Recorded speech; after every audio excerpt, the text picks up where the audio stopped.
Ce vendredi 9 mai 2025 marquera la dernière apparition de Jacques Legros à la présentation du journal de 13h sur TF1. Après 26 années passées en tant que joker de Jean-Pierre Pernaut, puis de Marie-Sophie Lacaro, le journaliste tire sa révérence.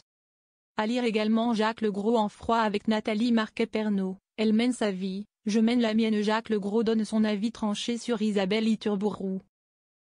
Elle sait faire un journal. Invité sur le plateau du Buzz Télévision, Jacques Legros s'est exprimé sans détour au sujet du choix d'Isabelle Iturburu pour lui succéder, notamment sur le fait qu'elle ne vienne pas du monde de l'information. Justement, tant mieux, a-t-il lancé. Elle sait faire. Ce n'est pas parce qu'on vient du rugby, du sport. Elle sait faire un journal, a-t-il estimé.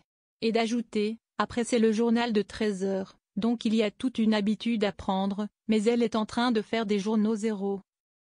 De s'entraîner, parce qu'il faut prendre ses repères aussi, et je l'aiderai autant qu'elle le souhaitera. À lire également Anne-Claire Coudray adresse un touchant message à Jacques Legros avant son départ du JT de 13h. On sera à tes côtés, ce n'est pas moi qui vais lui apprendre à écrire ou à faire son métier. Elle vous a demandé conseil ? Rebondit Sarah Lecoeuvre, et Jacques Legros de répondre. Non. Enfin oui, encore ce matin à propos de la prononciation du nom d'un journaliste, parce qu'on a des noms un peu compliqués parfois, sur lesquels j'ai copieusement savonné, raconte-t-il avec humour. Je lui donne 2 ou 3 conseils, surtout sur le compte à rebours, pour ne pas se retrouver en retard à l'arrivée. Ce genre de choses, mais ce n'est pas moi qui vais lui apprendre à écrire ou à faire son métier.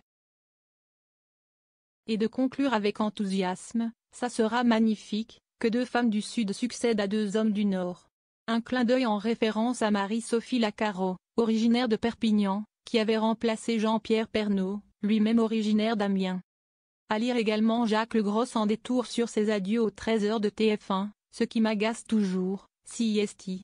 Jacques Legros évoque son dernier JT, vers la fin, ce sera le moment le plus dur émotionnellement.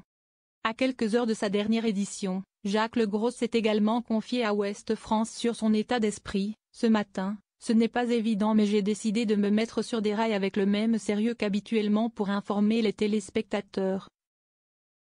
Sans sentiment particulier, il va falloir que je serre les poings sous la table pour tenir, explique le journaliste, qui se décrit comme émotif. Et de conclure. Vers la fin évidemment, ce sera le moment le plus dur émotionnellement, mais j'ai décidé que ce dernier JT était une fête, et dans une fête, on ne pleure pas.